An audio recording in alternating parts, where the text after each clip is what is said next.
The views, information, and opinions expressed during the following program are solely those of the individuals involved and do not necessarily represent the views of Access Communications, its representatives, or its employees.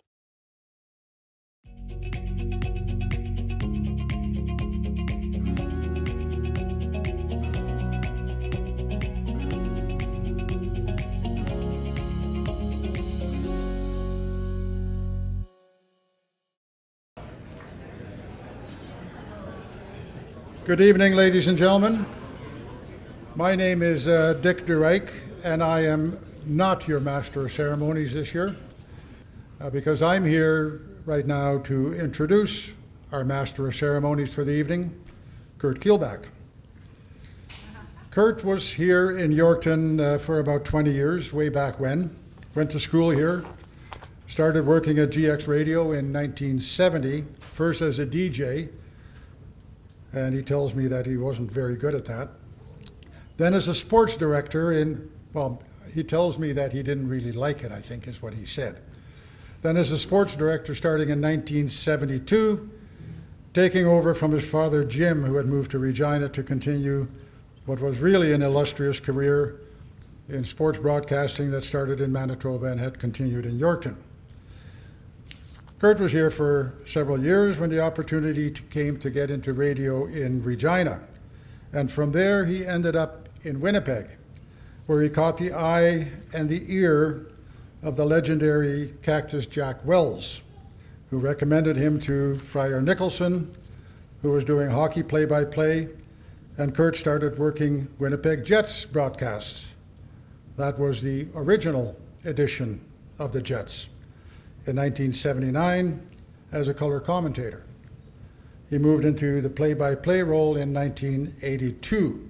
So when the Jets became the Phoenix Coyotes in 1996, he moved and stayed with them until 2007.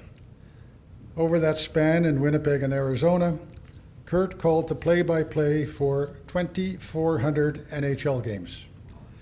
In the process meeting many of the players, coaches, and team management staff, all the while filing away stories in the back of his mind. Since then, he's been mostly retired in Winnipeg, except for a few movie roles.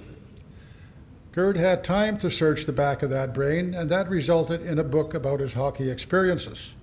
Short vignettes where he remembers the hockey people and the happenings spanning a 17-year career.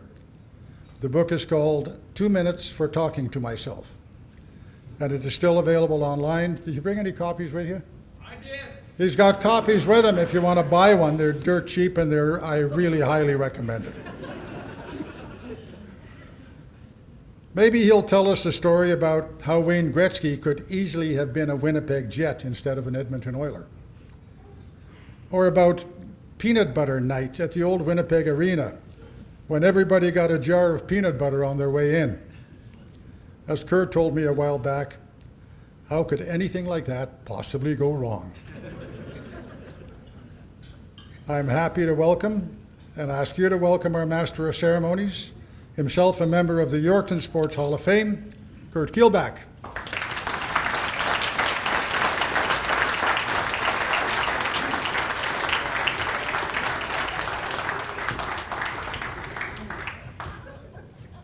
Well, thanks, Dick, but you left me with nothing to say. No, it's great to be here, and Dick kind of alluded to the fact that I was lucky to get into the business, and I don't disclaim the fact that nepotism had a big part of it. My dad was here, and he helped me to get hired, and yes, he mentioned Cactus Jack Wells, so that was a lucky break for me too, and it enabled me to achieve my childhood dream of broadcasting hockey for a living, and really, for me, it couldn't have got any better than that. So I was pretty lucky, and I've always appreciate that. But you know, it goes back actually, as far as the hockey broadcasting is concerned, to right here in Yorkton when I had the opportunity to broadcast for the Yorkton Terriers senior team.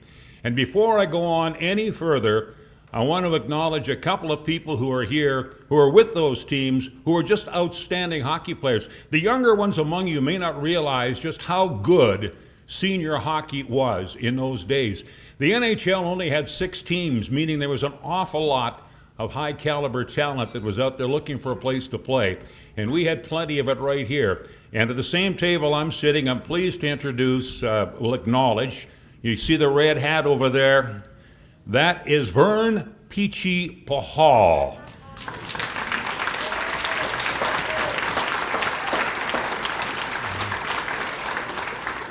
And I'm not exactly sure where the Peachy came from, but I can tell you he was a pleasure to watch because he could actually dance with the puck. Nobody could take it from him.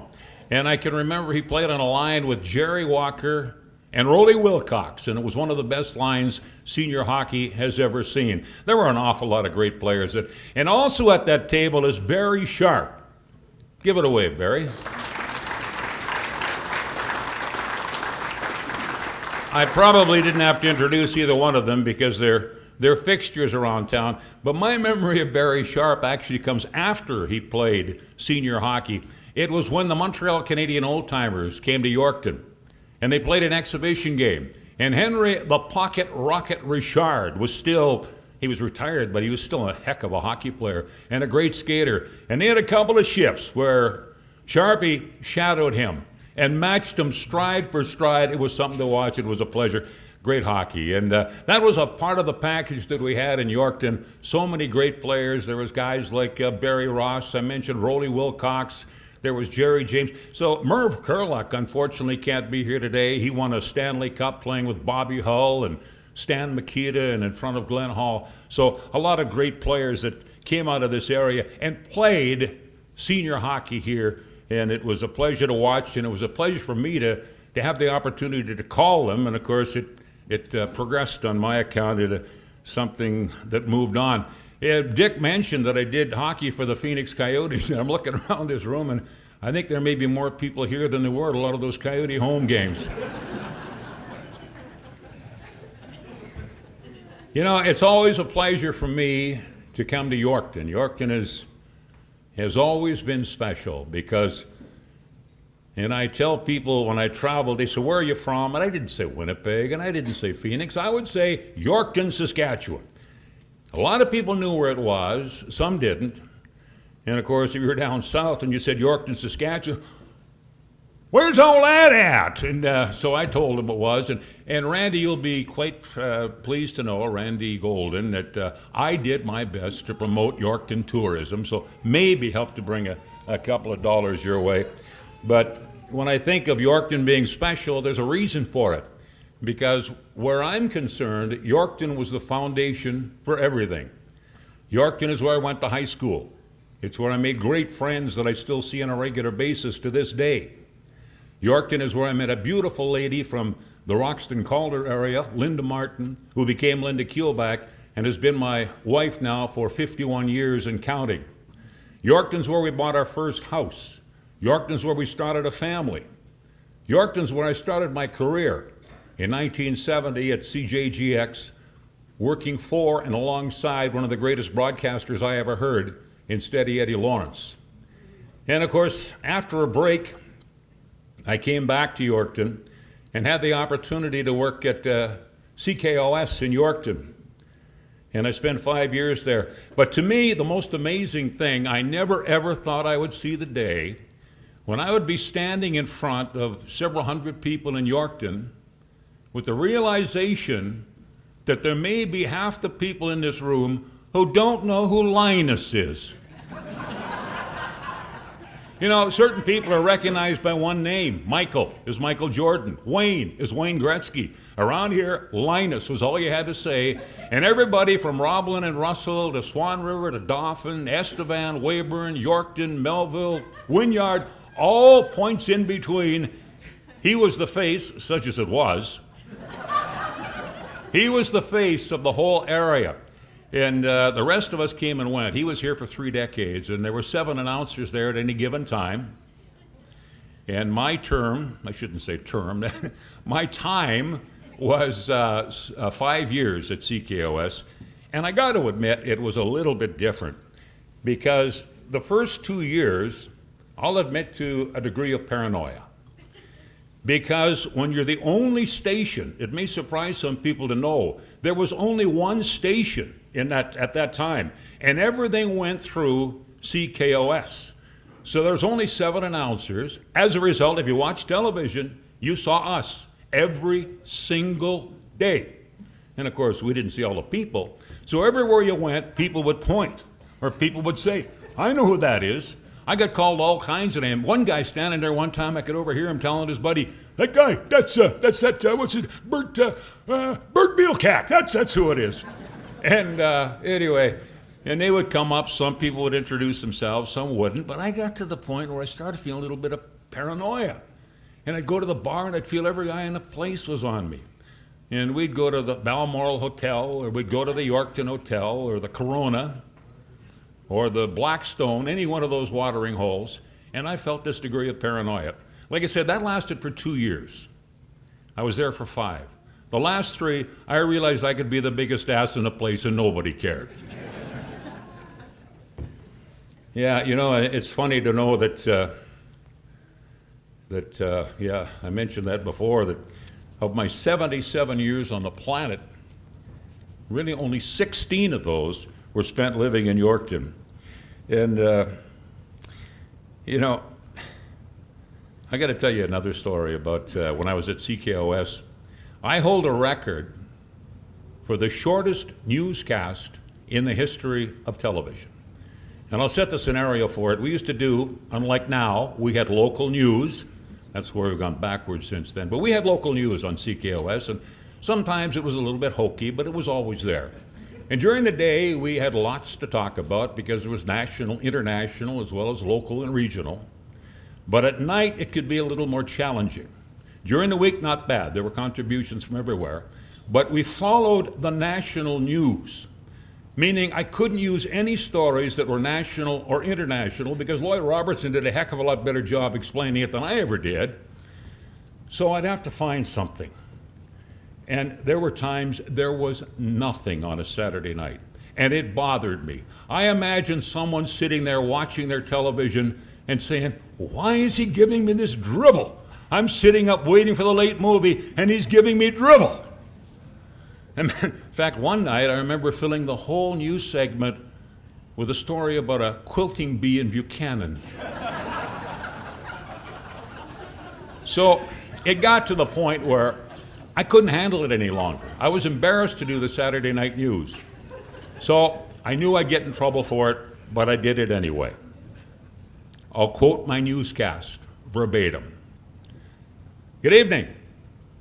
There's an old saying that no news is good news. Well, tonight, there's no news. So it's a good night. Good night.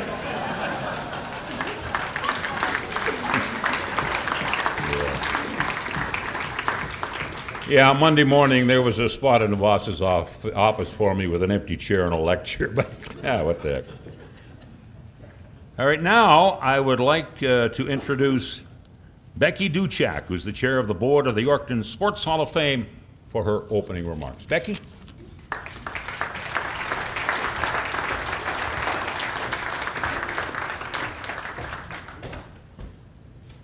Thank you, Kurt and Dick. Welcome, everybody. Thank you for being part of the Yorkton Sports Hall of Fame Class of 2025 celebration. We are delighted to have you here with us. Last year, we celebrated our 30th anniversary, and we invited all of our previous inductees to join us. We had so much fun, so we did it again. There are quite a fewer less of them here with us tonight, but I can't believe our current class and the supporters they have. Like, this is incredible. It's a full house. Thank you for your patience as we got you through registration and seated. There's definitely a lot more of you than we anticipated coming. Every year, it's an absolute honor to celebrate our hometown heroes that have contributed so much to Yorkton and sports over the years. None of this would be possible without the support of our sponsors. You can see those logos above me here.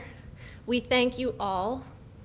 As a volunteer nonprofit organization, we cannot exist without broad support from businesses and organizations throughout our community.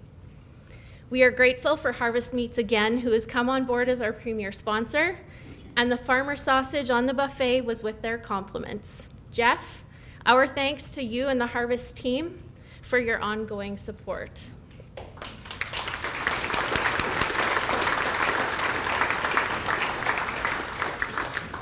We have partnered again with the Yorkton Lions Club for the third straight year to sponsor the Yorkton Lions Support for Sport Award. This is intended for individuals, businesses, and organizations which each in their own way have contributed to amateur sports in Yorkton. Thank you to the Lions for your commitment and continued support.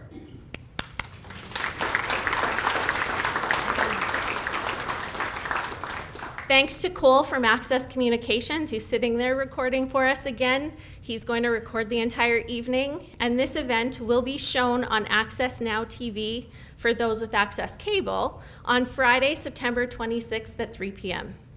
After it airs, Access has graciously offered to provide the video to us, and we will post it on our website for all to see. Huge thanks to Brady Lang of B Lang Media, who is recording some vignettes of our previous inductees. He recorded 6 last year, and those can be seen online now, and you will see the ones from tonight coming up in the next couple of weeks on our social media and our website. This year, our individual inductees' portraits were sketched by Riza Tkach. Riza's dad and her grandfather are both inductees of the Yorkton Sports Hall of Fame. So Riza, thank you so much for your contribution to our class of 2025. We are so happy that you and your family could join us this year. And you'll see Riza's sketches in the program, I believe, on all of the inductees' pages.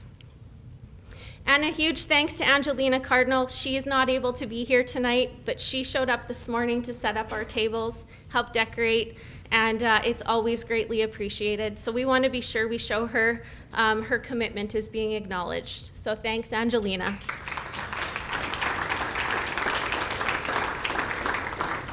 A few more thank yous before we move into why we're all here. Firstly, can I have all of our previous inductees and previous board members stand up?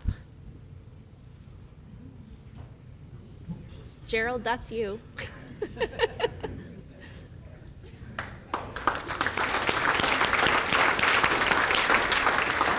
Thank you. Thank you to our previous inductees and previous board for being here. Thank you for all you've done for sport and continue to do for sport in Yorkton.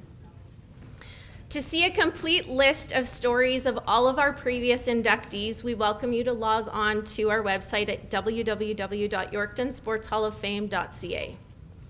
Also, a huge thanks to Kurt for agreeing to MC for us tonight, and I'm certain we are all in for a treat to hear some of his stories.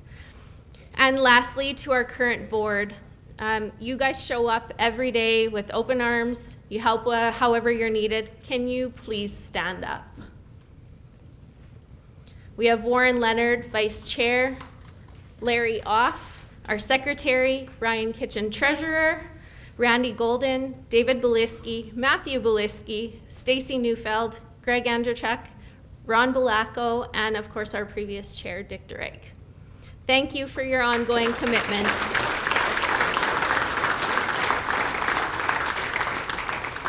And to all of you, thanks for hanging in there with me through all of these thank yous. But we're going to get into the fun stuff, and I'm going to welcome back Kurt. I'm going to call you Kirk, and I apologize. Kurt. Well, thank you, Becky. And I can tell you personally, it's a tremendous honor anytime you're inducted into a Sports Hall of Fame. I know it was for me, particularly being inducted at the same time as my dad was. So for those of you coming in, congratulations in advance. It'll be something that you'll never forget. This year is the third year we're presenting the Yorkton Lions Support for Sports Awards, which recognizes individuals, businesses, clubs, and organizations for the long-term and significant commitment to supporting amateur sports in Yorkton and area. That support can take many forms, including volunteerism, financial or in-kind support, organizational assistance, and other ways that have benefited local sports organizations and athletes. Presenting the two awards this evening are Yorkton Sports Hall of Fame board members David Beliski and Larry Off, along with Lions Club presenter Denny Vachon of the Yorkton's Lions Club and Mayor Aaron Keenley.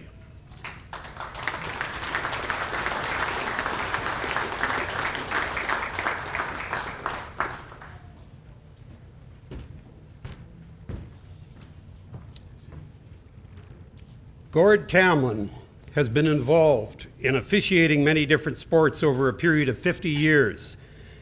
He has officiated extensively in fastball, slow pitch, football, basketball, broomball, track and field, and somewhat less extensively in hockey, baseball, and soccer. Pretty much covers it.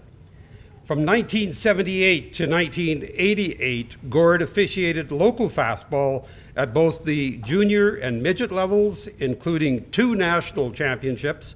He also did fastball rules clinics for Softball Saskatchewan.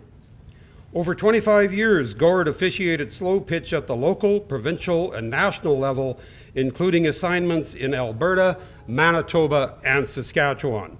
He also acted as assignee rulebook editor and clinician for many years. In broomball, Gord officiated for 6 years at the local level, including doing a provincial final. He also sat on the local executive for a number of years. In track and field, Gord officiated from 1972 through to the early 90s at the local level, including the Yorkton Indoor Games, and at the high school level, acting as a starter and organizer. Basketball and football is where Gord has devoted the greatest amount of his time as an official. In basketball, he has spent the last 35 years officiating at the local and district schools at both elementary and high school level. He has also acted as a signer and clinician and worked at 2 provincial high school championships. He continues to officiate basketball to this very day. In football, Gord's officiating started in 1971, and as with basketball, has continued every year since at both the local high school and district level. He has officiated at 10 provincial championships over the years, which included 6, 9, and 12-man football. Gord has received various recognitions for his officiating efforts over the years, including the Saskatchewan High School Athletic Association Outstanding Official Award. He was also inducted into this Sports Hall of Fame as a member of the 1964 8-man football team, and this was done in 1922 when the induction took place. For his contributions to officiating at the local, district, and provincial and regional levels, we and the Yorkton Lions Club are pleased to present Gord with the Yorkton Lions Support for Sports Award. Gord, please come up.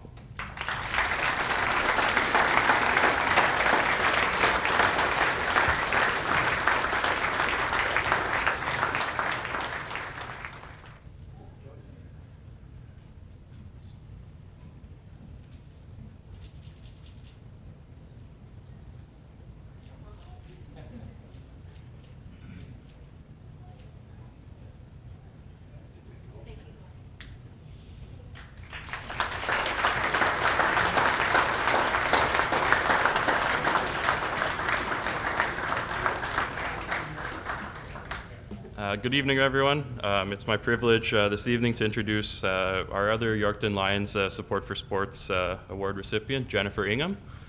Jennifer's name is well known in our community, especially among young athletes and families involved in cheerleading.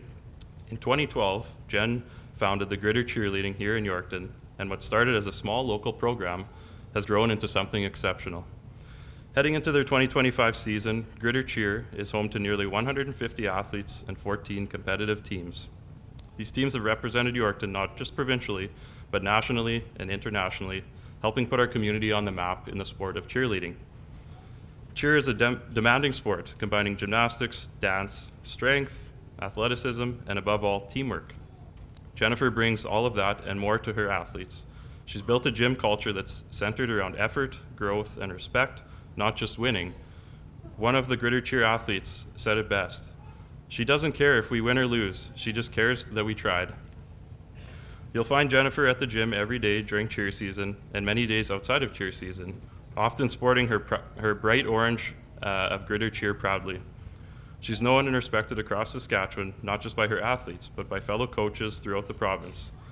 Jennifer has served on the Saskatchewan Cheer Association Board of Directors, mentored young coaches, and continually invests in coaching education. What sets Jennifer apart is the environment she creates. Her program includes team building, community, volunteering, leadership, development, and a strong emphasis on positivity and connection. Each season ends with a handcrafted memory book for every athlete, filled with pictures, highlights, kind words from teammates and coaches. It's a huge task, but it's one example of how Jennifer goes above and beyond to support and celebrate her athletes. Jennifer is more than a coach. She's a mentor, a community builder, and a powerful role model for the young people of Yorkton. Please join me in congratulating Jennifer Ingham, one of our recipients of the 2025 Yorkton Lions Support for Sports Award.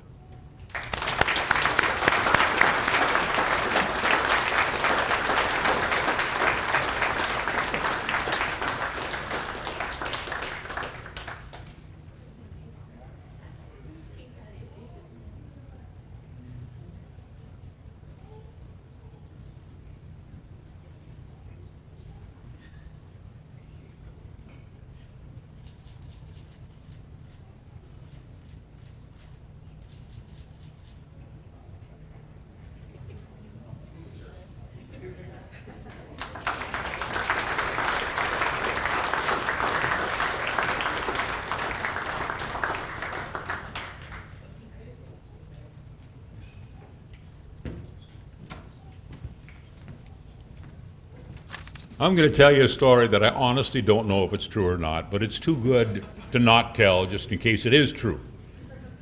It may be a figment of my imagination, but anyway, I'll tell you what it is. In 1961, they opened a new school in Yorkton. It was called Angus Spice School.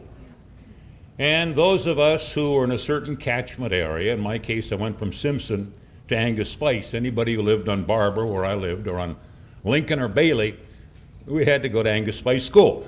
So that's fine. We hated to leave Simpson, but that's the way it was. But eventually, of course, it came time for a track meet. And it was the first ever track meet for Angus Spice School. It came in the spring. So they decided to give us all t-shirts, which we wore to get into our various events. And it had black lettering on these t-shirts. Gold with black lettering. And there we were, proudly at our first track meet with our gold t-shirts and the initials for, follow me on this, Angus Spice School. Yeah. We didn't win many things that day. Everybody was laughing at us.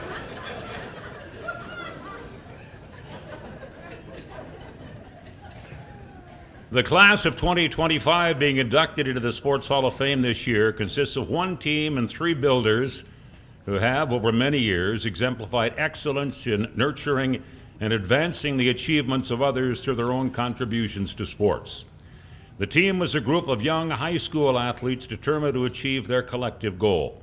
The builders are, in this case, men who helped elevate athletes and sports in Yorkton to higher levels. Presenting the four inductees this year are Becky and Dick, who were up here a little bit earlier, as well as directors Ron Balacco and Ryan Kitchen.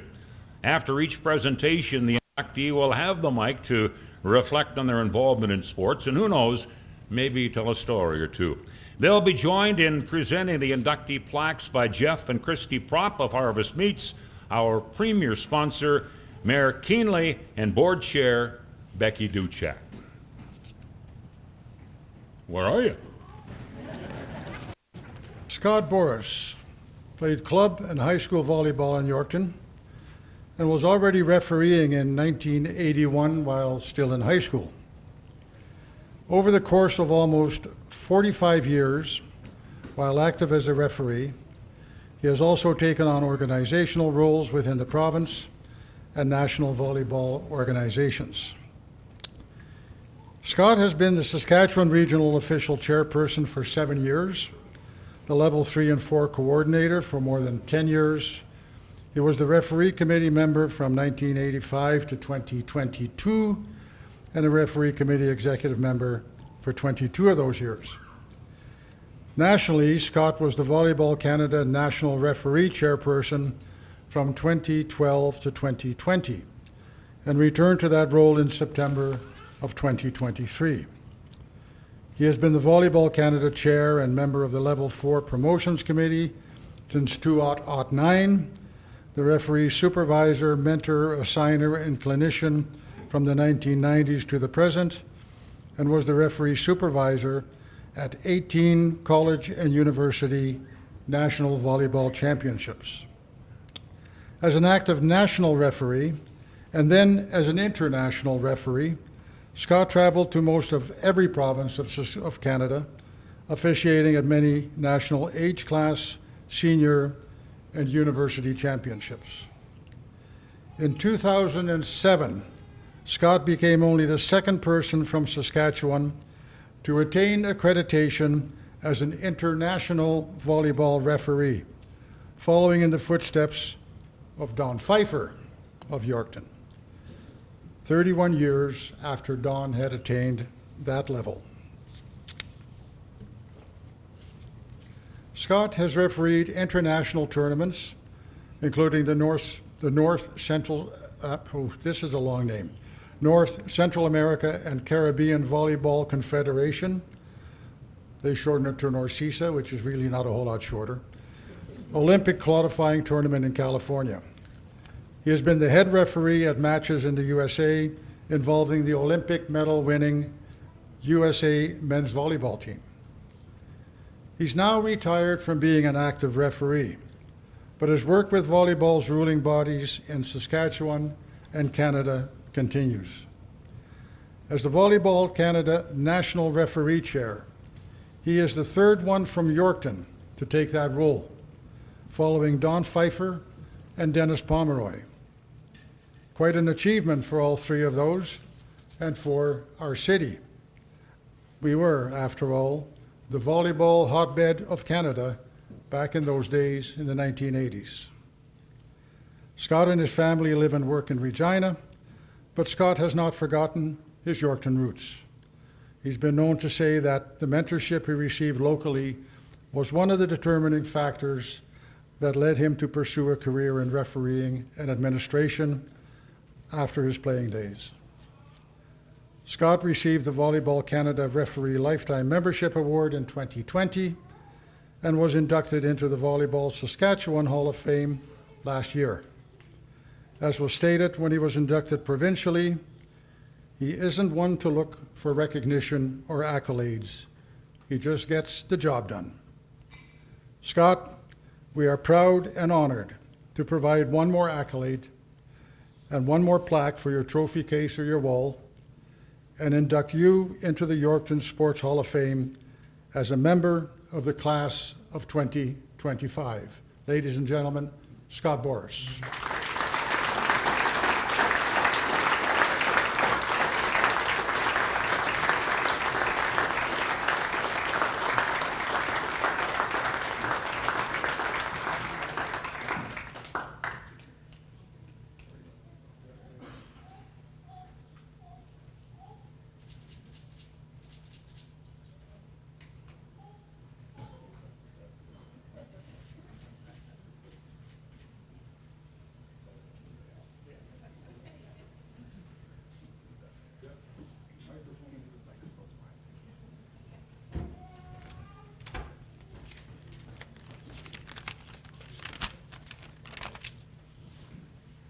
Getting old, need glasses.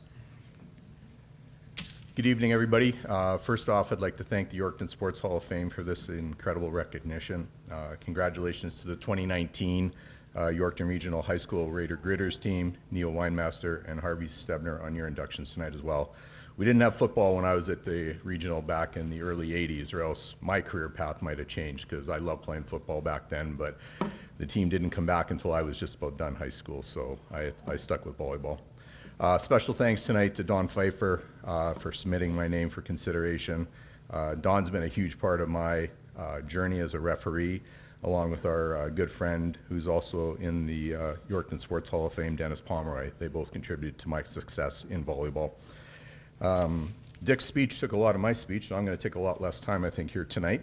But it's crazy to think it started 45 years ago back here in grade 9 at St. Joseph's Junior High. We had a volleyball match. Our junior girls were playing. Nobody else wanted to go up on the stand. So I said, okay, whatever, I'll go on the stand, blow the whistle. At the end of the match, this guy comes out of the stand and walks over to me and says, you know, you did a pretty good job on the match. And I had no clue who this person was. Well, it was Dennis Pomeroy at the time. So he told me I should look at attending a referee clinic when I go to the regional in the fall. And I said, well, we'll think about it. I wasn't too keen on being a referee, but we would talk. And later on, I found out Dennis was the chair of the referees in Saskatchewan, and Don was the chair of referees in Canada. So small world when you're in the volleyball community. In high school, we quickly learned that if you played volleyball, you also refereed volleyball, especially with Dennis as your coach. Our high school teams had numerous players that also refereed while the season was on. I'm sitting with Brian Gavalis at our table, and I played with Brian, and Brian was a referee as well. We probably had 6, 7 guys on our team of 12 that were certified referees at one point in time. I think I've lasted the longest of the group with about 45 years now under my belt. Early in grade 10, I remember this very well. Following a volleyball practice with the high school team, Dennis came over and said, we're going to an officials clinic tonight. I went, okay. 1981, no cell phones, just finished practice. Mom didn't know where I was going. I didn't think I'd be home too late. Well, I was kind of wrong. The clinic was in Foam Lake, so an hour drive away. It was a 3-hour clinic, and for those that know Dennis, the 3-hour clinic was not a short clinic by any means, and then an hour drive back. So I got home around midnight. My mom was not happy. My referee journey began and almost ended that same night, thanks to Dennis. I was very fortunate, as Dick said, during my career to join Don as the 2nd international referee in our province. That was a great honor. During my whistle blowing days, I was proud to have been selected to numerous, back then it was CIAU, then it was CIS, then it was U Sport for the university championships and the college national championships as well. I think overall I probably was at about 18 of those as a referee as well, refereeing the gold medal match in probably 6 of those championships over my time. Over my career as well, I've been very fortunate to have been influenced by some of the best people in volleyball, both in Saskatchewan and across Canada. Dennis and Don, Mark Tennant, Weezer Bridle. There's a picture I put at the back table there from my SAS Volleyball Hall of Fame induction last year, and 3 of those names are on that Hall of Fame list. They all taught me to remember what matters most is what's best for volleyball overall, not yourself personally. And I've tried to take that message forward with me when I was the chair in Saskatchewan and the chair for Canada to make sure that everybody follows that mentality, that it's about the sport, it's about the athletes, it's not about us.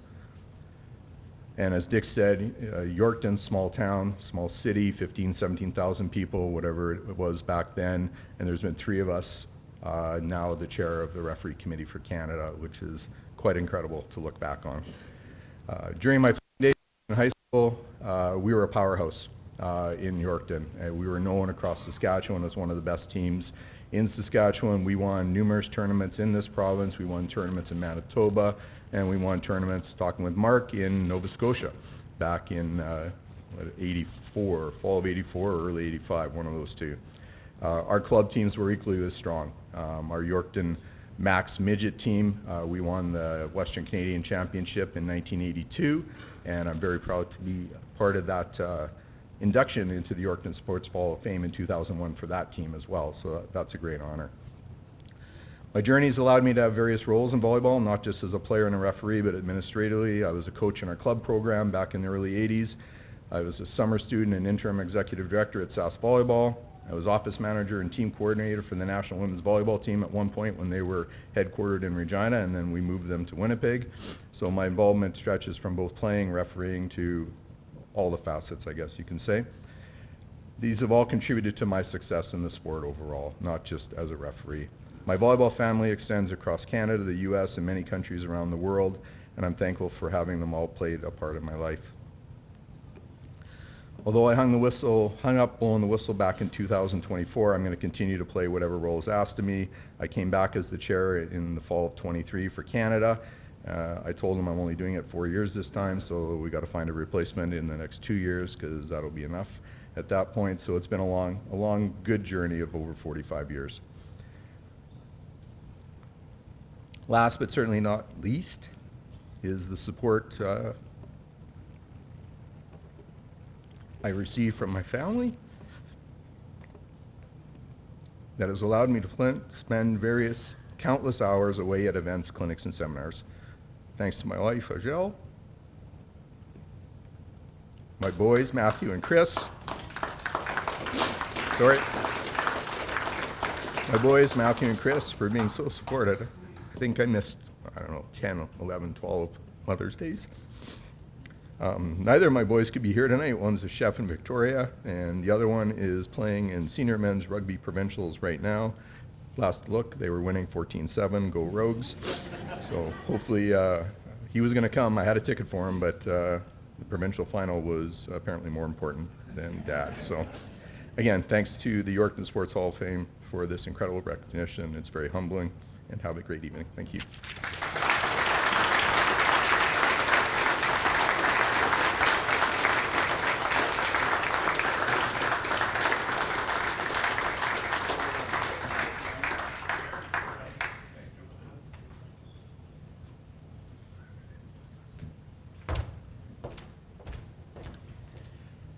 Good evening.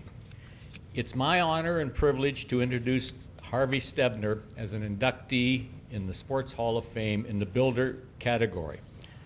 Many of us knew Harvey as the owner-manager of Stebner Transport, but did you know that he was in the Navy for 5 years, was a City of Winnipeg policeman, a plainclothes detective, and prior to moving to Yorkton, back to Yorkton in 1972, he had a short stint as the chief of police in Sturgis.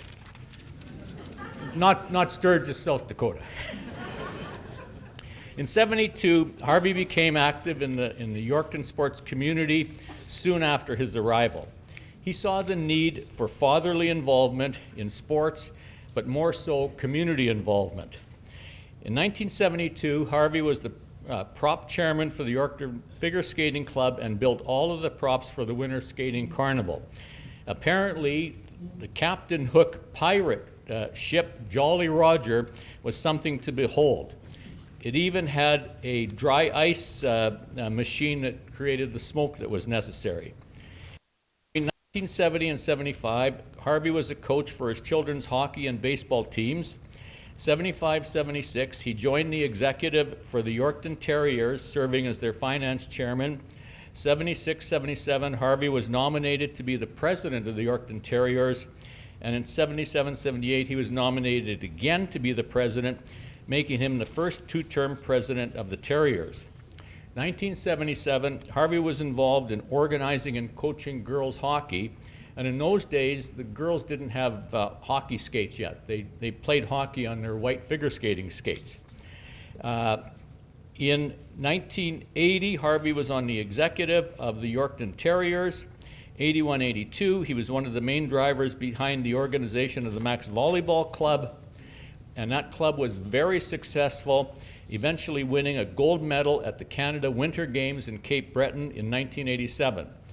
In 85 and 86, he was part of the Yorkton Saskatchewan Winter Games Committee.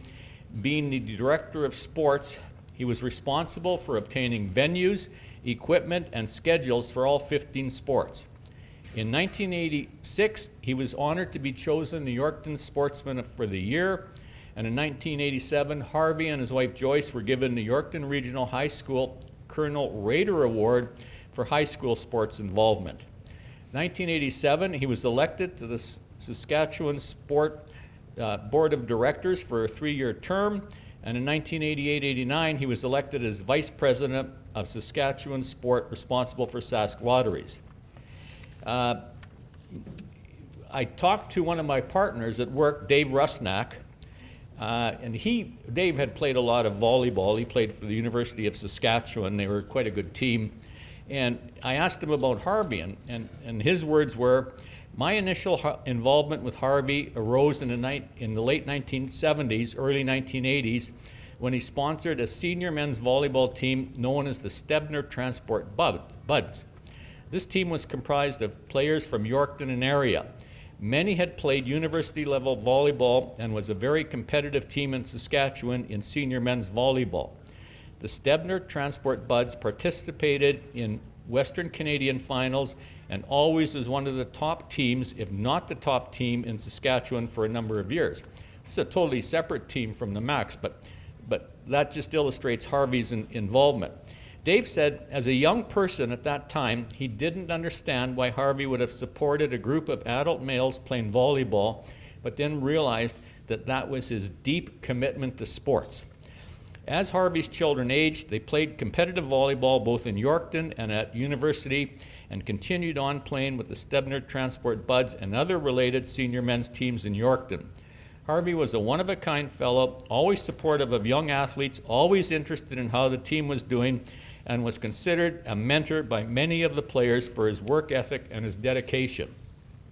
And then when you talk about small-town companionship and friendship, I was talking to Kurt Keelback a couple days ago, and when he realized that Harvey was one of the inductees, Kurt said, you know, Harvey moved me to Winnipeg in 1979. And when I was talking to Harvey yesterday, and Harvey realized Kurt was going to be the MC, without any prompting, he said, you know, I moved Kurt to Winnipeg in 1979. Harvey stepped up to the plate as a builder in Yorkton and was involved in sports for a lot of years. And I present to you Harvey Stebner. Please come up.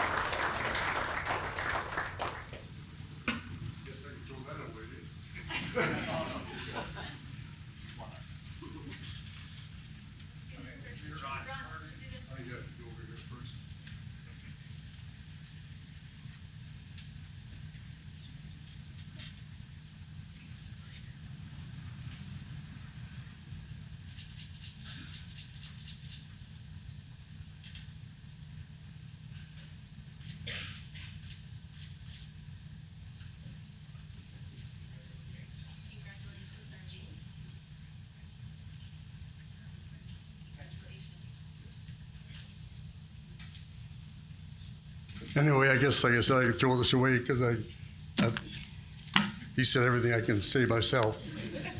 My history in volleyball is only small.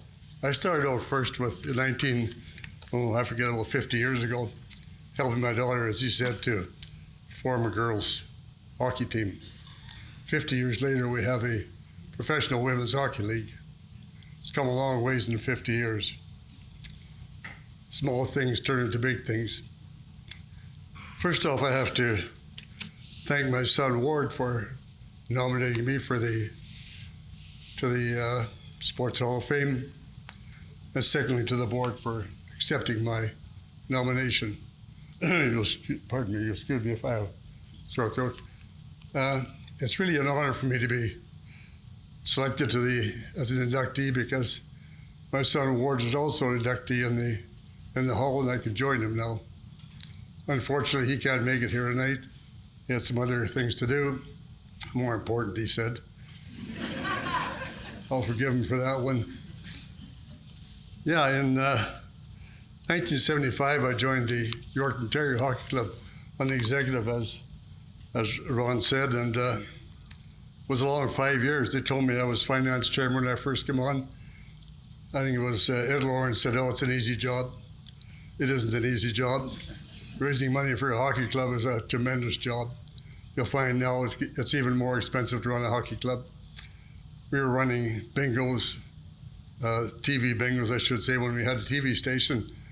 We were doing raffles, selling beef, selling cars, everything just to make money. But we kept the team going, and they went for years. I can recall the first game we played in this building.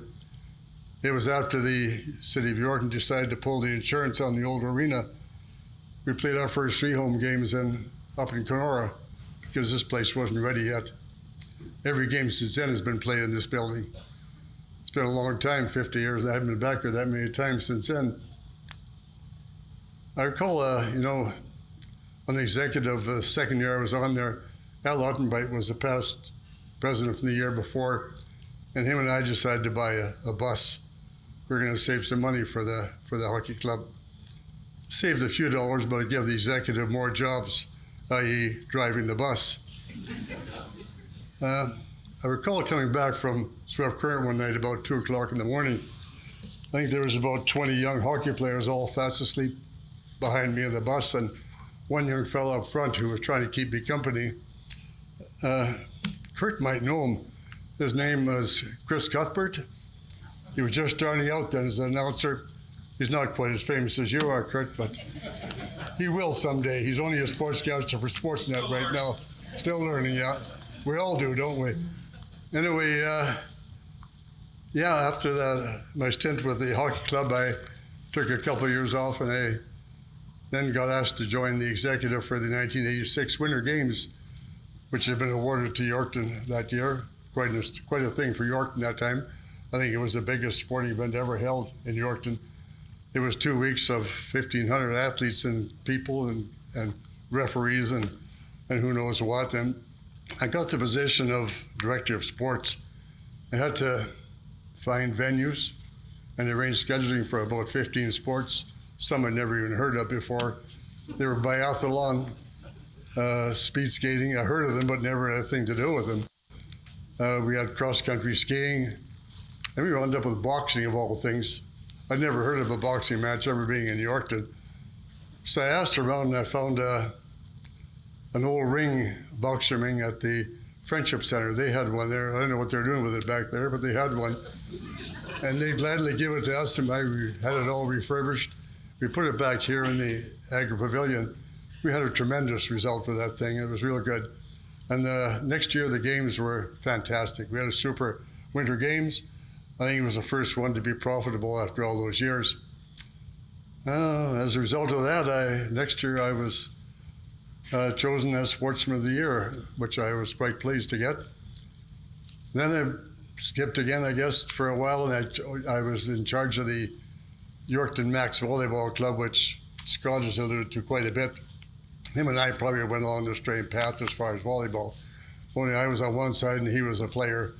I wasn't a player ever. I don't think I was ever an athlete. I never scored a hat trick or I never slammed a volleyball, yet those two sports consumed about 15 years of my life, I think. And they still do, because now I'm watching my granddaughter play volleyball again. So Allison's here. She's a volleyball player with the Wolfpack in Saskatoon. Then at the end of that again, after the Max team, which were such a fabulous team, a real powerhouse, as Scott alluded to, I was elected to the board of directors, of SAS Sport for a 3-year term. This meant a lot of meetings in Regina, other cities, different venues, different sporting events. And the last 2 years of my 3-year term, I was elected as the vice president of lotteries. More meetings in Regina, more meetings in Winnipeg, and all over the place. So it kept me busy. At the end of that, I literally hung up my skates, and my wife Joyce and I moved out to Crystal Lake, and I gave up on sports. But there was a Hamlet board there looking for some volunteers. So volunteers, I was on the board for 12 years as president. So that just stopped volunteering because it was getting too ridiculous. And anyway, sports has been good for me after all. I'm fortunate to have watched my two boys, Mark and Ward, play volleyball to the elite level and both to a national level. And I watched my grandson Zachary, who's here with his family, played WHL for 5 years up to the Memorial Cup level, and then in U of S, he played for them for 5 years to the CIU levels. Tremendous.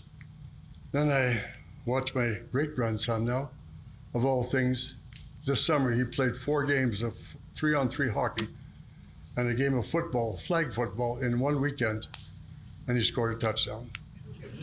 That's about the end of my story, and I'd like to thank you all for letting me reminisce. Thank you very much.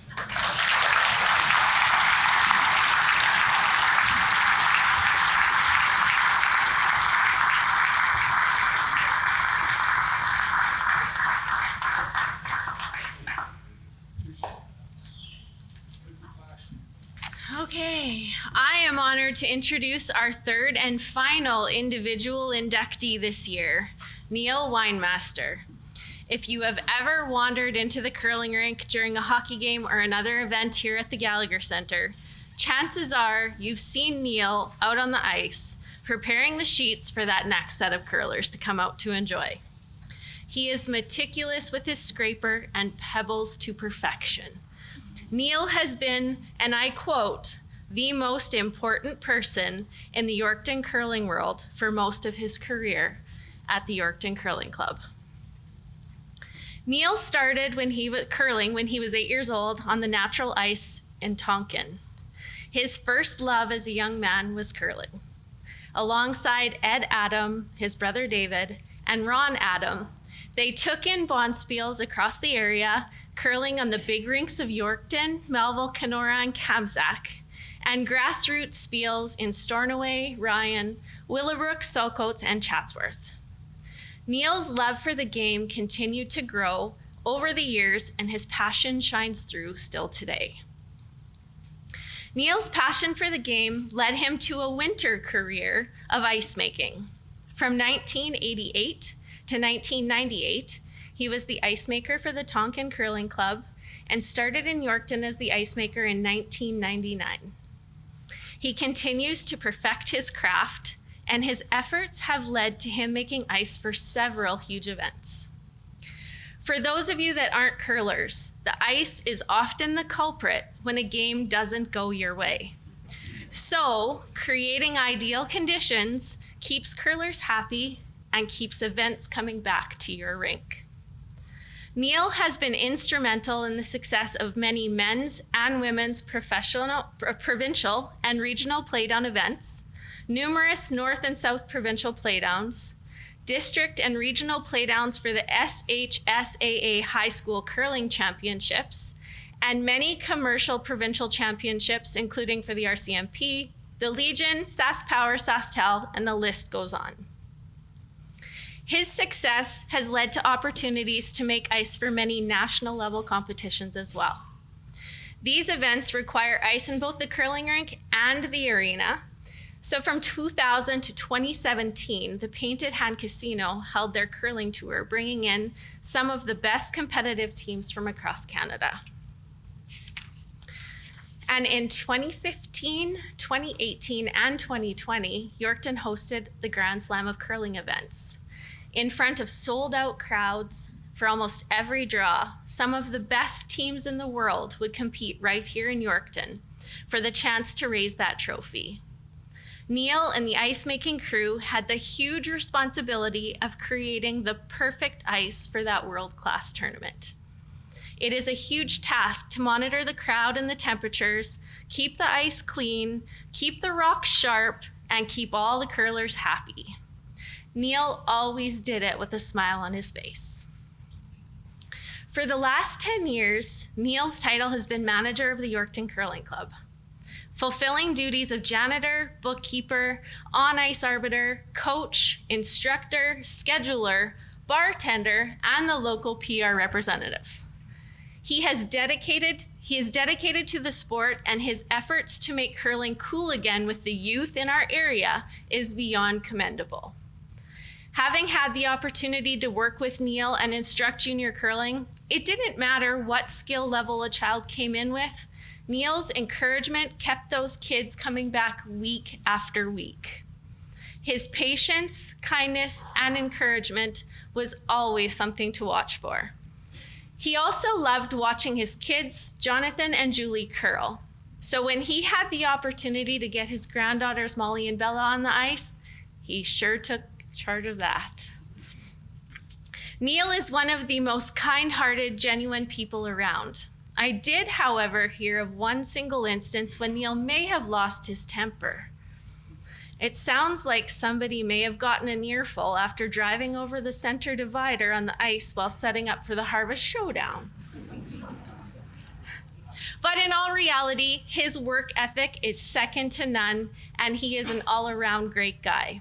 Anyone that ever walks into the Yorkton Curling Club with a few minutes to kill and wanting to throw some rocks, the ice is always in perfect condition, and even if it meant Neil would have to do some more work, he'd give you the nod to go out and throw. Neil, knowing you, you're thinking, I'm just doing my job. But sir, you are so incredibly deserving of this. You are not only the best ice maker, you have been the face of the Yorkton Curling Club for years. Everybody, please join me in congratulating Neil as a builder in the sport of curling to our Yorkton Sports Hall of Fame class of 2025.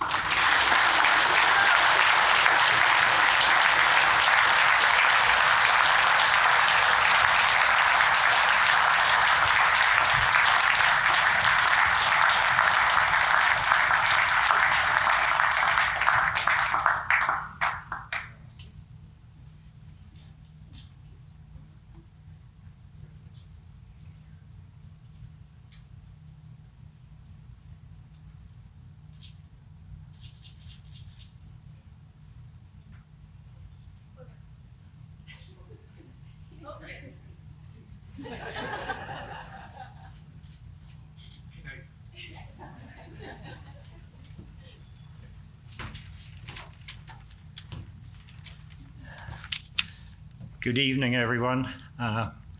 So awesome to be here. I'm honored just to be here tonight and just to take part in everything that's gone on is a wonderful experience for me. Thank you to the Sports Hall of Fame for their recognition. Congratulations to the fellow inductees here tonight. It's honored to be here with you. I also want to thank the Yorkton Curling Club for their support, for their friendships, teamwork, and the memories that have made this journey so meaningful. To all the friends I've made over the years, both on and off the ice, thank you for your encouragement and for making this time so rewarding and memorable. Last of all, I'm blessed with the most wonderful family, and most of them are here tonight. Thank you for your continual love and support, and also just about 40 people here, wonderful friends that I've made over the years, and I cherish you and your friendship always. So thank you.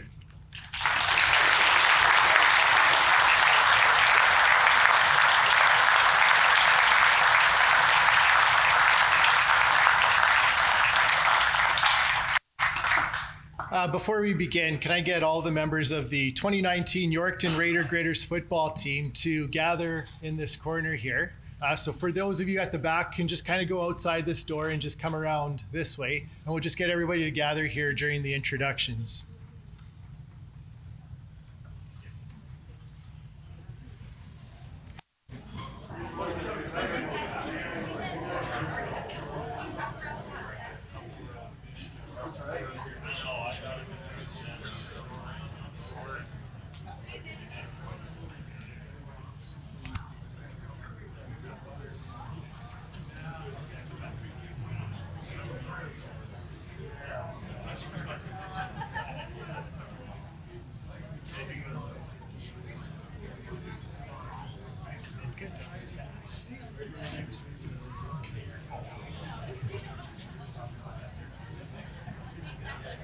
We've got everybody.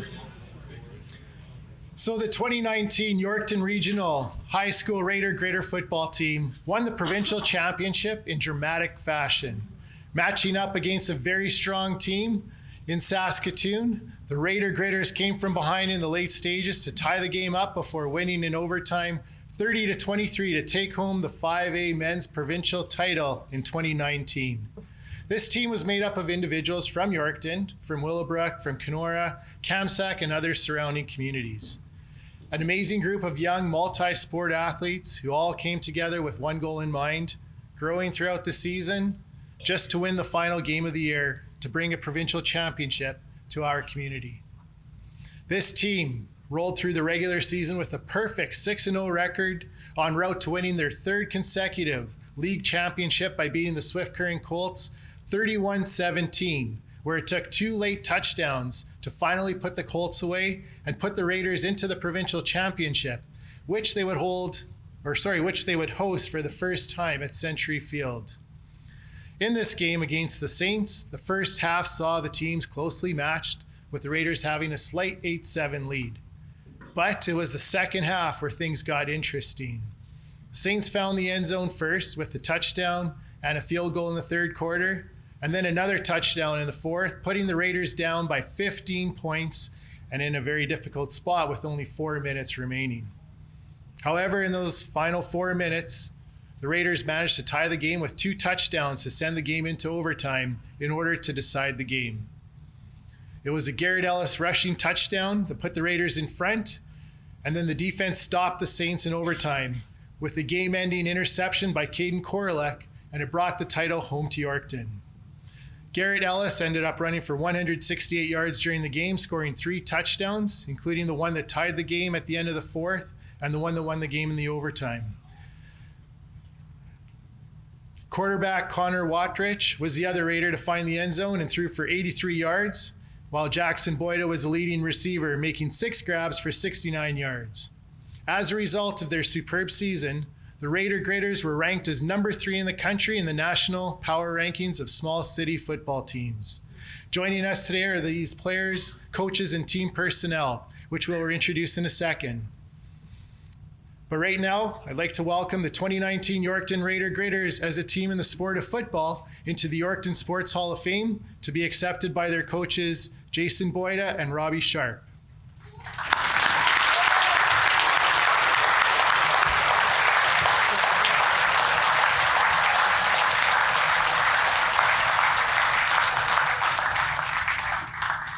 Tight guys, get tighter. Tight, right.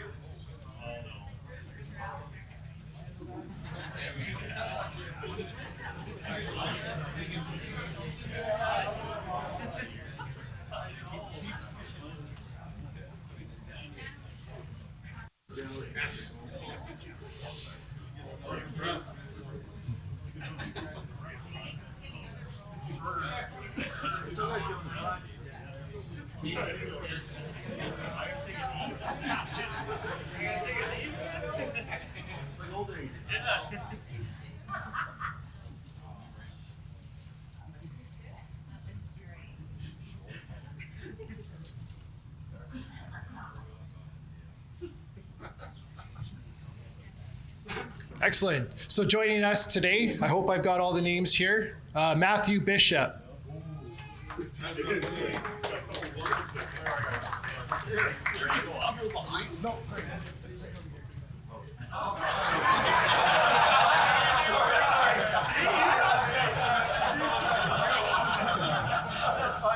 Jackson Boyda. Nope. Val DeClinis.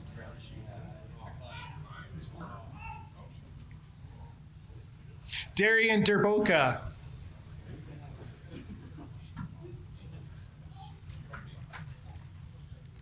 Garrett Ellis.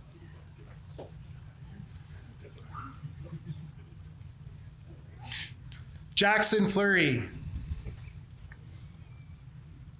Josh Haskowich.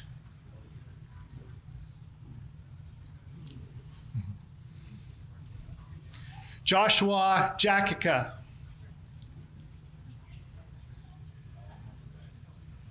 Anthony Jones.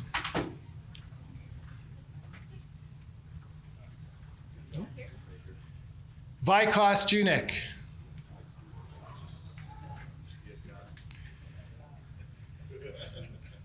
Tannen Kelty.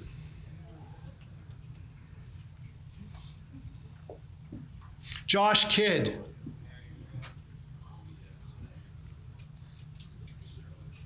Braden Miller Lovering. Riley Richards.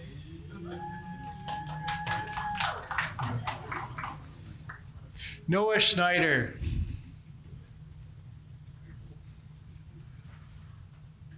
Austin Stewart. Keen Zabo.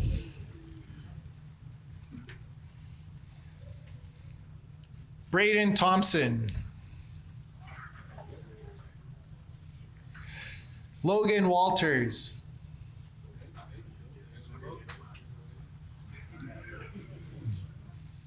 Connor Watrich. Coach Jason Boyda. Coach Mark Schindel.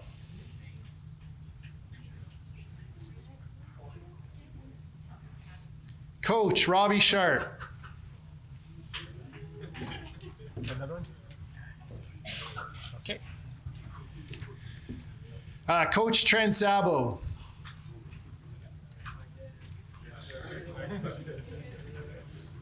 Coach Scott Wallace.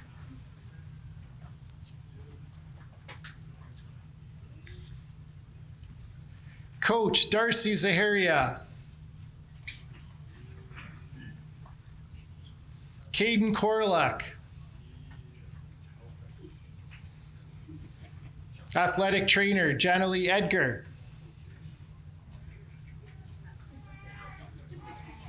Equipment manager Connor Anderson.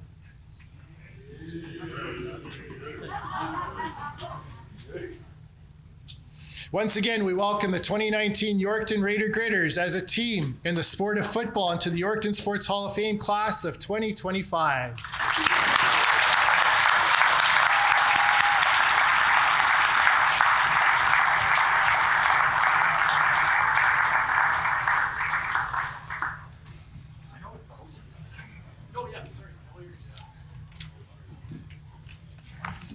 Okay, right on. I'm Robbie Sharp, the head coach of the Raider Gritter football program. Very cool to be here tonight. Obviously, congratulations to Neil and Scott and Harvey. Pretty cool. In this town, we get to know everybody, right? So it's pretty awesome. It's funny because Coach Boyda and I, we spend about 30 to 40 hours a week together during the football season. Now Coach Boyda has been hired at the regional high school.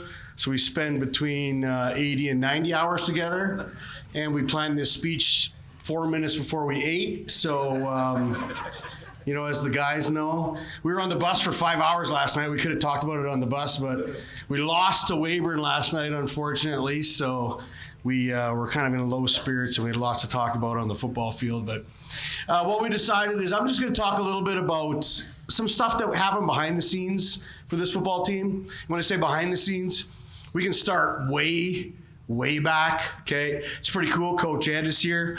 Coach Ed was my coach. He's 96 years old, okay? He won't tell you he's that old. Looks like he got in a fight yesterday at CI, it looks like. I don't know what the other guy looks like. Lost some teeth, got a black eye.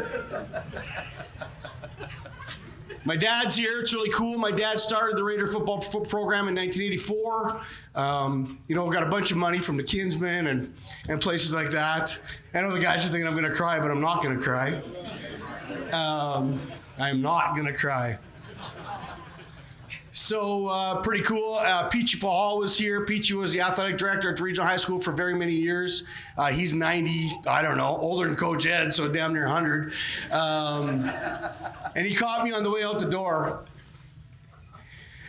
I'm good? But yeah, I'm not gonna. He caught me on the way out the door and said, hey, Robbie, I gotta go. I'm not feeling that good. I'm like, well, but Pete, you're 99 years old. Because it's okay. I left money with Coach Ed, and he's got to buy you guys a beer. 99 years old, he's worried about buying us us a beer. I thought that was pretty cool. Okay, anyway, we got some cool stuff that happened. You know, behind the scenes, when you look at this team that won the provincial championship, we haven't won that many provincial championships at the regional high school because it's not that easy to do, okay? So what happened is in 1969, we won it. Very first year of the regional high school, 68, 69, right? And then what happened is we didn't have football then for very many years, from the 70s to the 80s, 84. And like I said, my own father was able to bring it back. And we won it in 1990. But we didn't have a league to play in. That's how it worked. We had a team, but we didn't have a league. So we just played exhibition games until we were able to, you know, go to the provincials, and then we played PA or North Battleford, whoever was kind of the same size as us. We played them for the provincial championships. We won in 1990, and then we won in 94. Okay, well, again, we didn't have a league. We played Battleford in the provincial championship, won that provincial championship. The next year in 1995, we were finally accepted into the Regina High School Football League. We finally had a league to play in. But our school is such a size that we had to play in the 5A division, which was a pretty tough division in Regina. So, we were playing against the Winston Knowles and the Riffles and the Campbells, and it was tough sledding. We didn't win a football game for very, very many years. And there was a lot of talk actually of folding our program at one point because we just couldn't compete. So, we did lots of little things. When you look at these guys, they're some of the products of our very first minor football that we started in Yorkton. And it was a group of guys, we just kind of got together and said, we can't compete with the city, so do something. We got to start minor football. And how are we going to do it, right? So we had a bunch of young, dumb coaches, Zaharia, Shindo, myself. Boyda was in Priestville at the time. We rented equipment from Regina, and we started minor football. So we were able to compete with the cities because we're in this league. So anyway, there's a bunch of other stuff that goes into this. When we played in Regina, we had to pay for their buses to come play us. Is how they said, you can play in our league, but you got to pay for us to play you. So we were like, okay, I guess we got nowhere else to play. So it wasn't really fair, but whatever. Then they decided that we were getting too good. So we paid for all of our expenses at home. But when we played in Regina, we had to pay half the expenses at those games too. So it's like, okay, we got nowhere else to play, and they just kept doing stuff like that to us. But the kicker kind of was, because we're getting pretty good, we're starting to get good, all playoff games had to be played in Regina. Okay, well, that wasn't really fair. If we finished first or second, we still do go to Regina. We were on the road.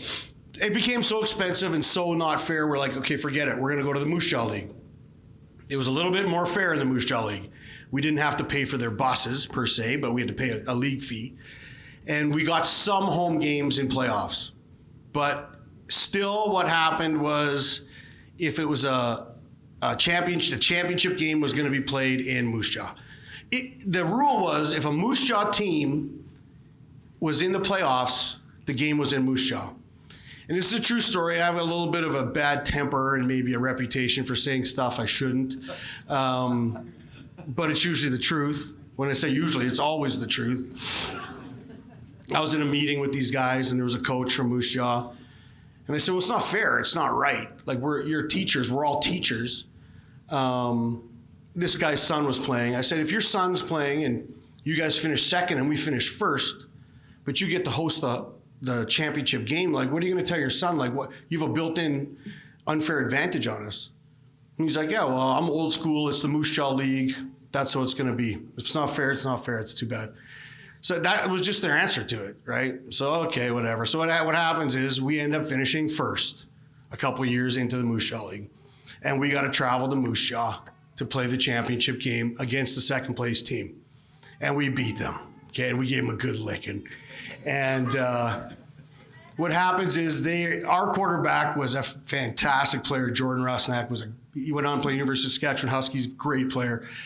He should have been the MVP of that league. And through league voting and whatever, the Moose Jaw quarterback got it. And our players were chanting MVP when we won, and we had the trophy, and it maybe wasn't the best situation, but they're high school kids, and it is what it is.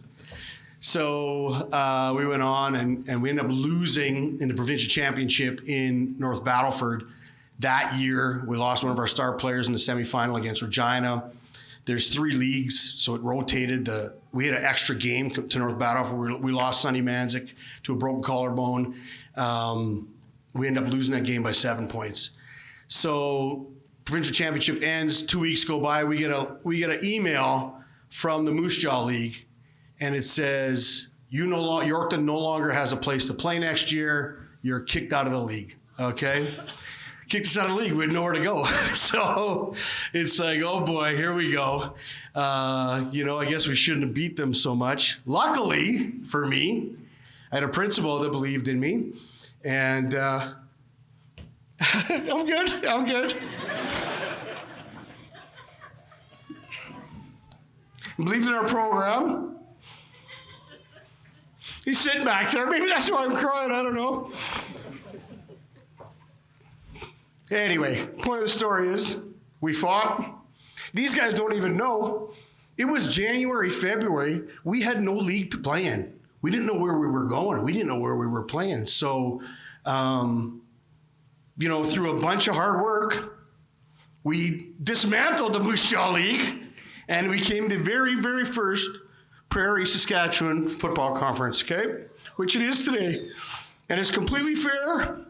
You don't pay for travel. There's no home field advantage. Everybody's treated like an equal partner. And obviously this team is, yes, thank you. Yep.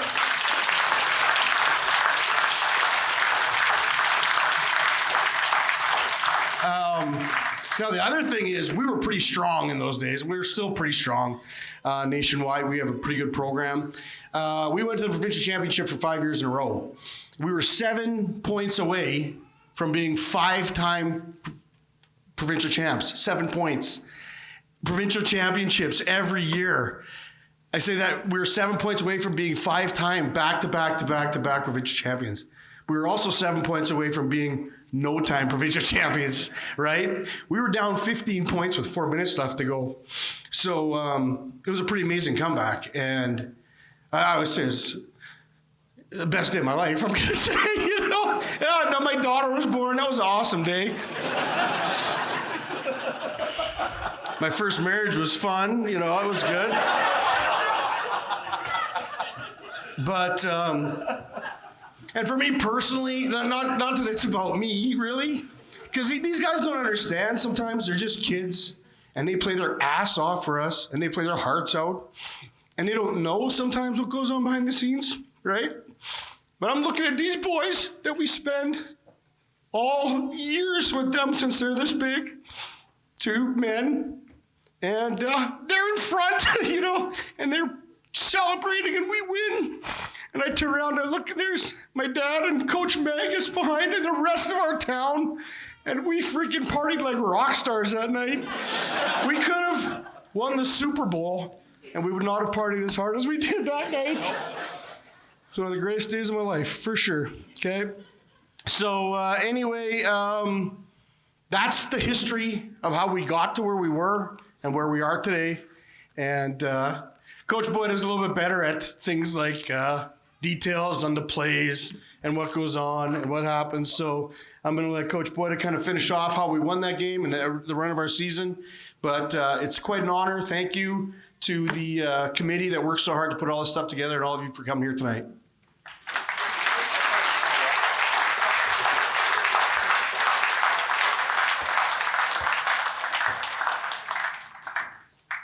I don't know how you follow that up. He's put me in a bind once again. Before I talk about the game, we got to give a lot of thanks. First, we got to give thanks to the Yorkton Sports Hall of Fame for giving us this opportunity, or giving us the induction to be into the Hall of Fame. It means a lot to us, and it means it's an opportunity for us to get together for a small reunion, right? Which gives us to get together and reminisce the good old days. So we thank you for that. Also like to thank those that were inducted tonight. What an honor.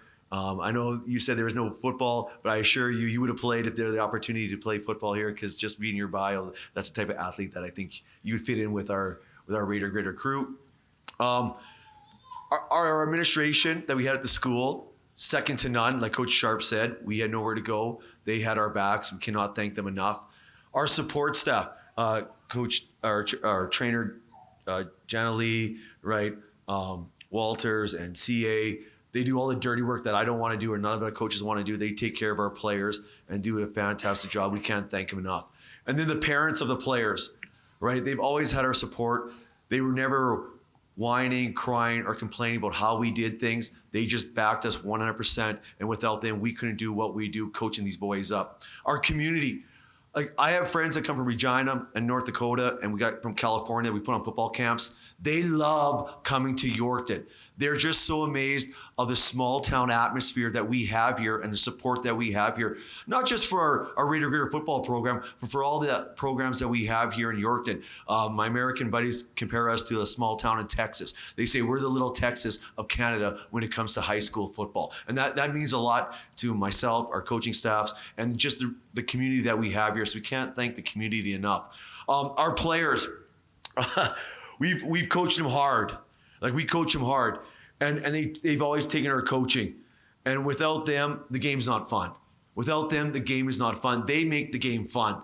They're champions on the field, but more importantly, they are champions off the field with the character. We always talk about character first, talent second. And the team that we had here in 2019, it was the closest team that we ever had. When we talk about family, right, we talk about family. A lot of teams talk about family. But family for us, we have an acronym for family. Right? It's forget about me, I love you. So if I forget about myself and I love you, we can't lose. We won't lose on the field. We won't lose in the game of life. And so I love our players. I love getting with them when we have wing nights or anytime we do little alumni things, we get to get togethers. We reminisce. Yeah, we talk about what happened between the white lines, but we reminisce a lot about the bus rides, things that happened in the locker room. Things that we didn't know that happened that they tell us after the fact that probably would have got a few of them suspended.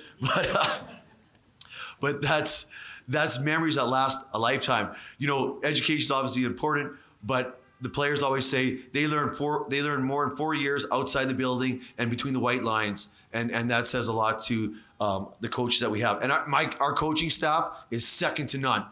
They have the football IQ. They've all played at the next level, right? That part, yeah. Everyone can get that. But the passion and the heart and love that they have for the team and for the players, I guarantee you is second to none. And our relationship, I've been on a lot of coaching staffs, coaching elite football, whether team size, team count, all that, whatever.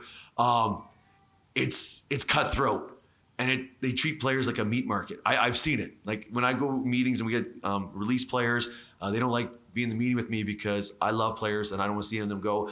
And our coaches have that same feeling for the players that we have. And we have such a bond that one of our favorite get-togethers is our sausage party, right? We cook up some sausage, and it's one of our good events that we get together. So sports, absolutely, very important. It teaches discipline, dedication, and commitment and all that. But the relationships that you build are just as important, if not more important. And that's what I feel with the coaching staff, the community, the players, parents, everyone that's involved. Everyone that's involved. Going to the game, like I said, it's hard to follow up with Coach Sharp, and I get a little long-winded, so I'm gonna keep it short. We're down 15 points with less than 4 minutes left. And we practice situational football usually every Wednesday. So we practice either we're down by 15 or we're up by 15, or if we're down by 3, up by 3, game situations. So on the sidelines, we were down by 15 with under 4 minutes left. There was no panic.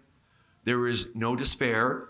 More importantly, there was no finger pointing, right? There was no finger pointing. It was like, how are we going to get this done? And on a very crucial play, it was 3rd and 9. And we went to what we call it, 4x1. We ran, I'm sure Connor remembers the play. It was Kansas, right? If we don't get the first down, game's over. We don't have a chance to win. And the weather that day was minus 20.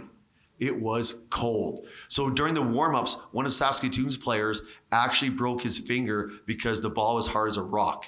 Hard as a brick, right? It was hard. And when we were catching for our players, I don't know how our players held onto that ball. Leading up to the game, it was so cold that we lost 2 footballs because of the air pressure, right? The bladder popped. It actually sounded like a shotgun going off, right? That's how cold it was leading up to it, all right? So we throw the ball, we catch a little hanger route, we get the first down, right? We hand the ball, one of my favorite plays called J-Hole 4. We give it to Val, he gets the ball down to the 2. We hand it off to Ellis, Ellis scores a touchdown. Now we got to go for the 2-point play, okay? And so we go into our power formation. We call it Joker's Wild. It's one of my go-to plays. And so our tight end that we release on that play is Tannen Kelty. And so on the field there, they put their corner right where our tight end was running. And I have my call sheet, and I'm just watching him. And Coach Schindel is just yanking on my jacket. Call timeout. Look at the corner. The corner's there. Call timeout. I'm like, yeah, just trust the process. And he's just yanking on me and yanking me. And he's panicking. Schindel, you were panicking. Like, he was panicking. It was -20, and sweat was coming down. And then I just see that corner through film study. I don't know why you doubted me, Schindel, right?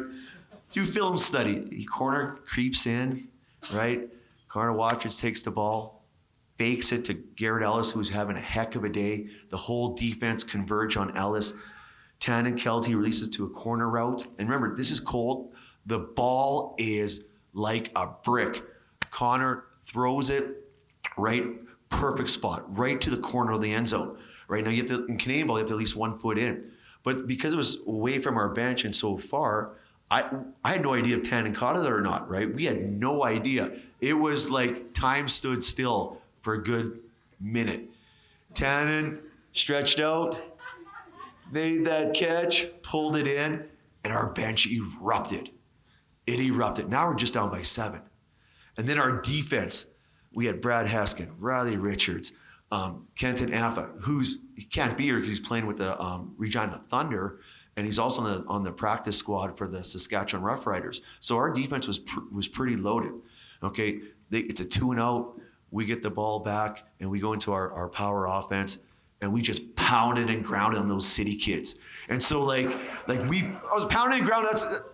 I can see what some of you are looking at. Pounding and grounding is running the football. Okay. Oh my! I better make sure I'm clear on that. We pounded and grounded it. It's the ground game. I'm getting some weird looks here, but oh boy.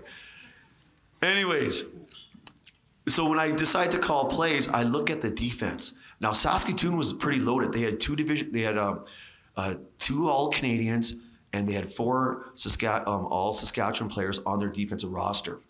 And our boys were so tough and so violent and so physical that their body language was, they were just had their hands on their hips, heads down, taking deep breaths, and they were getting slow off the ground. And then right there, we knew we had them. It was over. We scored the touchdown to put in overtime. The coin toss, we take the ball. We go in 3 plays of feeding Ellis the rock. We score, right? Now our kicker was injured, right? So we pulled up a junior player on Noah Schneider to kick this single, or to get the point after, right? Were you grade 10, grade 9 at the time? Grade 10, right? Didn't have the facial hair like you had back then, right? Looked just like a baby, okay? He was late for the game, so he hit the ditch. Oh, that's right. I forgot about that. He was late for the game because he just got his license too, and you hit the ditch. That's right.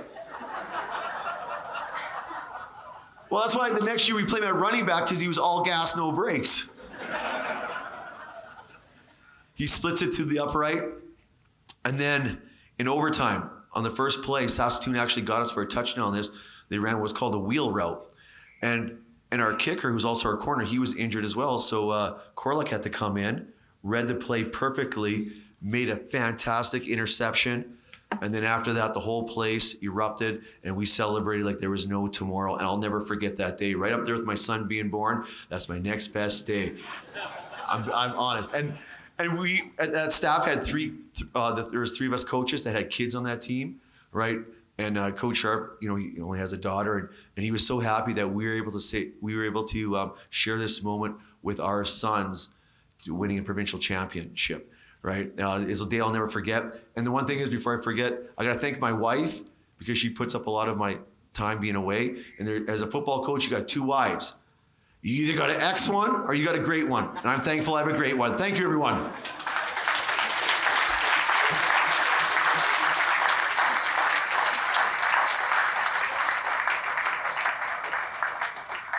Somehow Dennis Marsden got left off the announcement, and I don't know this, because it's one of my favorite football stories. Dennis's head was so big, we couldn't get a helmet to fit him. He gets an extra introduction. We had to get a helmet from the University of Manitoba to put on his head, so he was the only guy with a gold helmet. And then when the radio announcer was announcing that he was coming in for the short yardage to put Ellis over the goal line, what did he call you? What did he call you? I can't remember. The meat wagon, I think is what it was. Here comes the meat wagon, and he led Ellis into the end zone. So we cannot forget Dennis Marsden, one more of our Raider Gritters.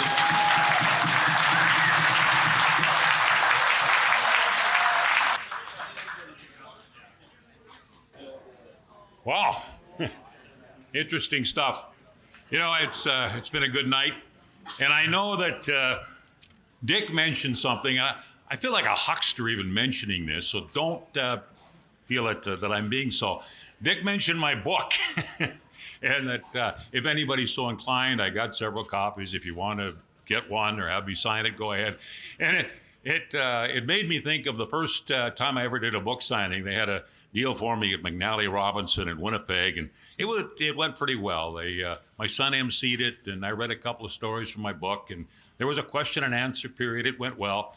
And then afterwards, they had me sit down in a corner and sell and sign some books. So as I'm sitting there, and the turnout was pretty good. I was really impressed, actually. And I'm looking as I'm signing these books, and there's a guy standing about fourth or fifth in line.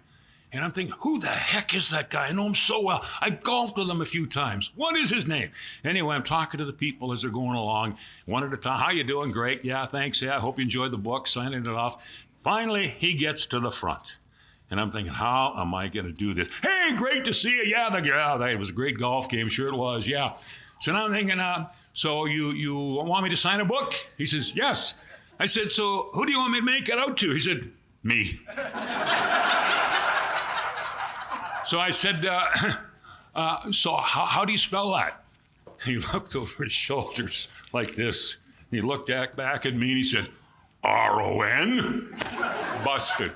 Anyway, I'm going to, I guess, sign some books if anybody's so inclined, but I'll have to go out in the car and get them first. So I'll have to determine whether or not there's a market. And that concludes the program for the induction night. As you can read in the program book, nominations for the class of next year will open early in the new year and stay open until the end of May. If you know someone deserving of the honor, make a note to yourself to make a nomination early in the new year. The board does not nominate inductees. That is up to members of the sporting community here in Yorkton and area.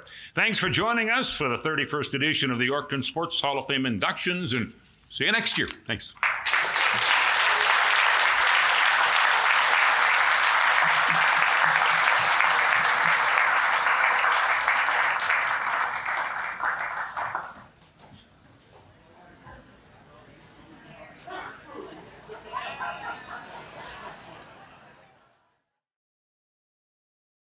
If you'd like to share your feedback on the program you just watched, contact us today